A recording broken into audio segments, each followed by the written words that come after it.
going to start by talking about my daughter Maxine today, and I also want to apologize because I feel like I talk about her a lot. But also, those of you that have had children will know that it's such a life-changing thing that you can't help but talk about it. And it's fascinating to watch her grow. Most recently, she has become fond of saying when Megan or I have to go to work or to go do something, and then we come back, she will say, "You came back." I think that she is testing out our faithfulness. We're talking during Advent about the gifts that we can bring. We're asking this question, what gifts do you bring? And it's a reflection both on the fact that as Christ comes into the world, he brings gifts with him, but also a reflection on Paul telling us that when we are filled with Christ, we exhibit certain fruit, and they are gifts that we bring to the world. And so we've talked about peace and gentleness, and today we talk about faithfulness. Maxine wonders if we're going to just leave and never come back. And she's wondering if we'll leave, and when she needs us most, we won't be there. And so she loves to find out that we came back. And we always say to her, we're always going to come back. That's faithfulness. She wants to know if she can rely on us, whether what we say is what we do, and vice versa. In the church, we hear the word faith and faithfulness, and sometimes we think that it means what we believe. And we say things like, you just need to have faith. And what we really mean is you just need to believe something more, and it will help you. We say things that suggest that faith is all up here. And certainly faith is about what we believe. And it's important. And we've had many arguments as a church, not this church in particular, the Christian church, over long periods of time about what beliefs we have. And those are important. There have been councils that we had, and you may hear about the Council of Nicaea this time of year because it is where we get our Nicene Creed from. But there was a particularly vicious argument about what we believed about who Jesus was. And it often comes up this time of year. You may see it on social media because this man, St. Nicholas, who eventually becomes who we call Santa Claus in some ways. It's a morphing of this person. There was a saint named Nicholas. And people love to point out that he was part of this council at Nicaea, and he was very angry with some of the people that he considered heretics. And just so you know, St. Nicholas ended up on the right side of the debate in the end. He, at some point, hit someone. And people love to talk about this because it's not the image of St. Nicholas that we have. So we've had arguments about what it is that we believe. And yet, I tend to think that what's most important is that what we believe leads us to do something. And so today you heard the story of Mary. And she is such a wonderful character in the Bible. I love this beginning. The angel comes and says, "Mary, you are one of God's favorite people." And you can tell that she's a teenager because she's like, "Wait a second. What kind of greeting is that? What are you going to ask me to do next?" She knows, don't try to butter me up. I know what you're up to. You may not have heard that, but that's what she says. What kind of greeting is this? She says. Because the angel says, you are one of God's favorites. And I hope that any of you, if an angel came to you and said, hey, you're one of God's favorites, you would say, really? Because I would. But it turns out that it's true. The angel goes on to say, yes, no, you have received God's favor, and here's what's going to happen. When she hears that, she's afraid and unsure. And yet, what does she do? She shows faithfulness. She says, I'm your servant. May your word be fulfilled. Yes, certainly she doesn't say this without some sort of belief about God and being able to trust in God's faithfulness. But importantly, she acts out of that belief. And I believe that shows her true faithfulness. It's not just that she knows in her head who God is. She knows it so much that she's willing to do what God asks her to do, even though she's afraid. When we tell our partner in marriage that we are going to be faithful, it doesn't mean that we have some sort of belief about what we're going to do. It means that we're going to act in a certain way so that we are only with them and with no one else. Mary's words make it clear that while God is calling her to something that frightens her, she is willing to take that next step with her trust in God. And so she says, again, I am your servant. And it's meant to be a phrase that we understand because frequently in Scripture, when God approaches people, the faithful respond by saying, here I am, I'm your servant, things like that.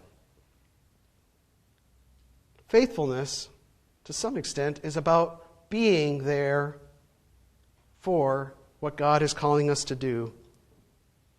But on top of that, it's not simply about being there, it's also about a willingness. And you hear Mary's willingness to do what God wants to do in her life. And so it's this combination that makes for faithfulness. Modeled in Mary and, of course, in this child that she will carry in her womb and give birth to, Jesus. He comes down into the world and he is here with us. And so being faithful is about being here and being present. But also, Jesus models faithfulness in his willingness to do what God has asked him to do, even when he's not sure that he wants to. Just like Mary.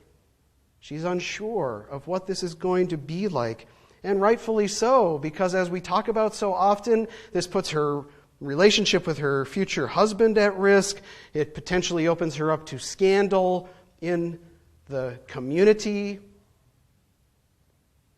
And so she is rightfully unsure.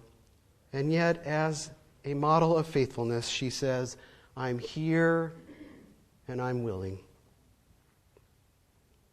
Jesus is a model of faithfulness for us. Mary is a model of faithfulness for us.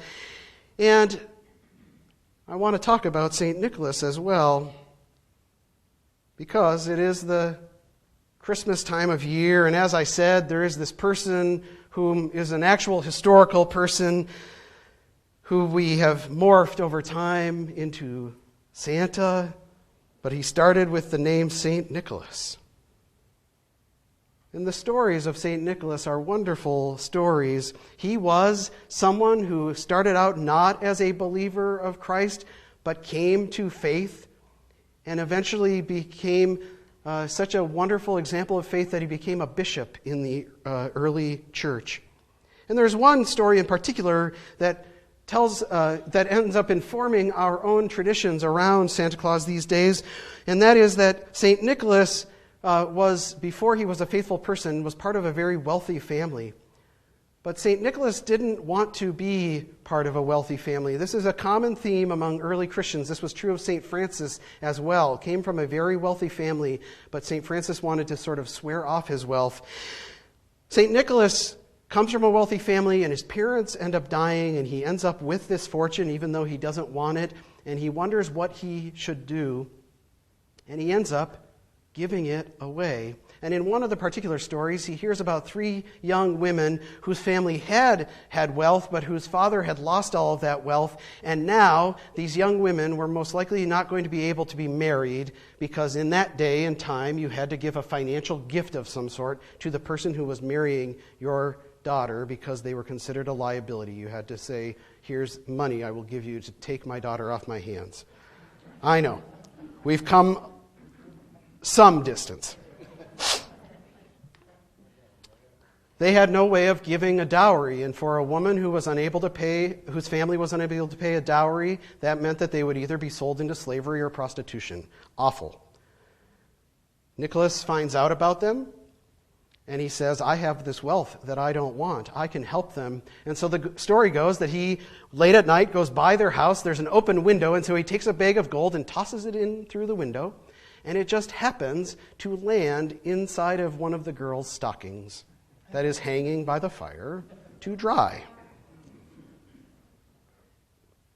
And of course, the next morning, she finds this gift. It's enough for a dowry. Who gave this to us? A few nights later, Nicholas goes by again, tosses another bag in the window. It happens to land in the second daughter's stocking. By the third round, the father is suspicious. There's somebody leaving gifts for our children. And so he stays up all night, and when the third bag comes sailing in and lands in that third stocking, he runs out and nabs the gift giver and says, "Oh, it's you, Nicholas." And Nicholas says, "Yes, but I don't want you to tell anyone. All you need to know is that this is a gift from God." What a wonderful example of faithfulness. Nicholas has come to know Christ. He has these gifts that he doesn't know what to do with because he doesn't want them for himself, this extreme wealth. And so he says, "God, here I am. I'm willing to do what you need me to do." And he pays attention and notices that there are people who could use his wealth more than him, and he gives it away. And I know you may say to me, "I am not Mary or Jesus or Santa Claus." And I know that. But faithfulness can be as simple as showing up and being willing to be used by God. We have lots of stories of big acts of faith, and they're the ones that we thrive on. They're the ones that make news, the people that do big things. But if we pay attention to the world around us, we will also notice that there are small acts of faithfulness that are just as important. I knew a man who was part of a ministry called Divorce Care, which is specifically for people who have experienced divorce. It's a group counseling session. People come together and talk about their struggles with divorce and support one another. He was himself a divorced man and had found help through divorce care, and so he became a leader of a divorce care group. And he showed up each and every week to this group that he held. And he always told me, sometimes no one shows up except me. But I do it because I know that several times before I eventually walked through those doors to be in divorce care and be helped by that program, I sat in my car wondering if I should go in. And it was important that there was someone there keeping the lights on who was ready to welcome me when I was ready. And so he said, "I come every week, even when there is no one here, to sit here and be ready so that when that person needs to walk through the door, there's someone here for them." That's a small act of faithfulness and no less important than Mary's and Jesus and Santa Claus. It can be as simple as reaching out to someone when they're struggling. I have another friend who recently told me that she had a congregant who is caring for his ailing wife at home. He hasn't been able to get out because he has to be there with her 24 hours a day. There's been no one to offer him respite. He said, "I have lost 20 pounds in the last 10 days because I have no food in the house and I can't find time to go to the grocery store." And she said, "I said to him, 'Okay, I am bringing you some food.'" And that is a small act of faithfulness. She said, "I'm here. I can hear you, God, saying I'm willing, or I need you to go, and I am willing to go." It might be showing up to sew on quilts or to cook a pasty or a meal or to sing in a choir or to serve at Family Promise or to teach in a Sunday school class. There are lots of small ways to say, "I am here and I am willing." It doesn't have to be big. Not everyone will be asked to carry the Son of God in their body for 9 months and then to give birth to him. But if you believe in Jesus, you will be asked to carry him out into the world. And we best be full of faithfulness, to be ready to show up and be willing. It doesn't mean that we won't be scared by it. Mary is scared. She was asked to do something big. But even when it can be a smaller thing that God asks us to do, it can still be scary. But being there and being willing is so important. Famously, Martin Luther King Jr. put it this way. He said, even when we can't see the whole stairway, we take the first step. That's faith. Taking the first step is showing up, being there, and being willing to keep moving even when we can't see the whole path ahead of us. It means we sometimes have to give up our assumptions of what God is calling us to do. It may mean that we have to give up on what we've always done in order to do something new, because God is no longer calling us to do that, but is instead calling us to do this. And we say, I'm willing to do what you're asking me to do, God.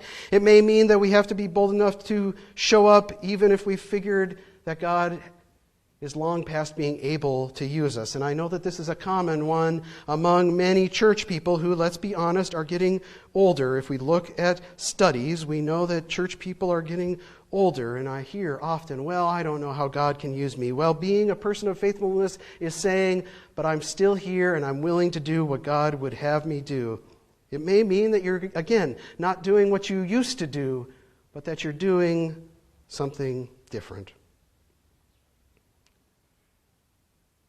Someone recently told me that they are struggling harder to find words, and they have always been a person who has talked and been able to say the right words.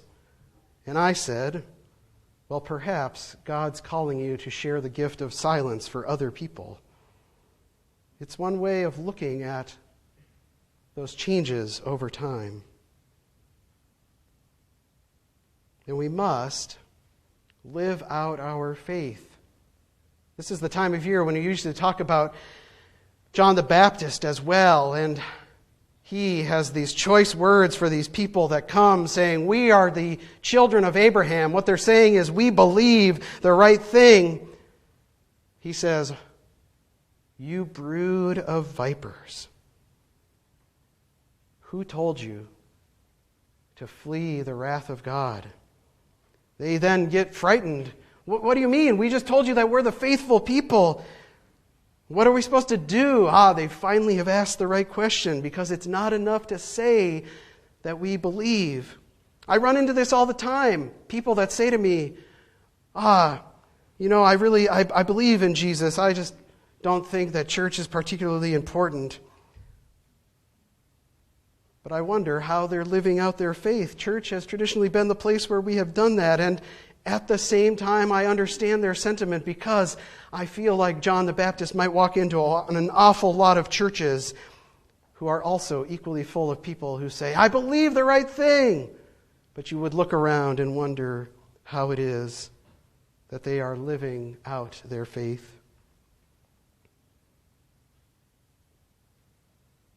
And equally so for pastors. And so I want you to hear, as I always say, that we need to be faithful. It even means for me that I might have to give up on the things I've been taught and admit that I don't know everything. People turn to me and say, how do we make the church grow? And I say, I don't know. Except that I know that faithfulness means being here and saying, I am willing, Lord, to go and do what you want me to do. And maybe that means letting go of things as well. Part of being faithful is being honest enough to say that I don't have all the answers.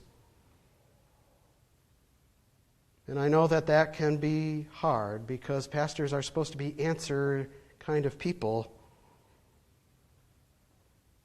I have some answers, but not all of the answers. We simply need to be people of faithfulness.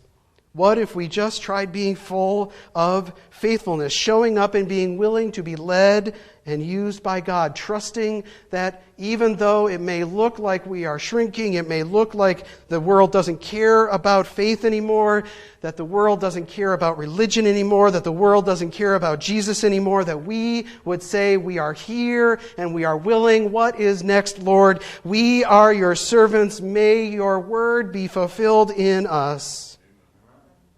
It would mean listening more And thank God it's Advent. Because, believe it or not, Advent has always meant a chance to slow down. And I know that seems weird, because normally this is not a time of year when we slow down. We have lost track of the traditional Christian sense of Advent. I just was talking today again about the Advent wreath. I've been trying to include a little piece. I don't know if you've noticed in the Advent readings this year, you've learned 3 things so far. One, last week was that the circle is important because it points to God's faithfulness to us, that it never ends. Then God's love for us never ends. Today, that it's covered in green as a sign of the fact that God's love is always living in us. What was the first week? Anyway, I've been trying to teach you something about Advent traditionally, because we have lost sense of Advent. And what I tell people that always mystifies them, that most people don't know, is that the reason that purple candles were chosen for the Advent wreath is because traditionally Advent was a time just like Lent, where we were asked as Christians to fast, because any time we're preparing for something to come, then we are called to fast. We are not a culture that fasts during Advent anymore. You probably are on your 15th Christmas party or more, and you've eaten more than your weight in cookies, and you may be thinking, I'm supposed to be fasting? Well, that was the traditional understanding, and so purple always represents a fast. Why the pink candle?